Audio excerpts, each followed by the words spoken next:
मित्रांनो बघा, आपल्याला कसं गुगली प्रश्न विचारला जातो. आपल्याला दिलेला आहे उत्तीर्ण विद्यार्थ्यांची टक्केवारी आणि अनुत्तीर्ण झालेल्या विद्यार्थ्यांची संख्या आणि विचारलेला आहे परीक्षेला किती विद्यार्थी बसले होते. मग कसं सोडवणार तर एक लक्षात ठेवा, परीक्षेला जे एकूण विद्यार्थी बसलेले असतात ते 100% असतात. ठीक आहे. मग त्यापैकी जर आपल्याला 65% विद्यार्थी उत्तीर्ण झाले असतील तर याचा अर्थ असा आहे 35% विद्यार्थी नापास झाले. मग आपल्याला दिलेलं तेच आहे की अनुत्तीर्ण झालेले विद्यार्थ्यांची संख्या आहे 420. मग 35% म्हणजे 420, तर 100% बरोबर किती, आपल्याला एकूण विद्यार्थी शोधायचे म्हणजे 100% शोधायचे आहेत.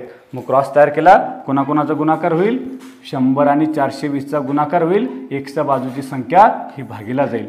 100 गुणिला 420 भागीला 35 केलं तर आपल्याला 1200 उत्तर मिळणार. पर्याय क्रमांक 4 आपलं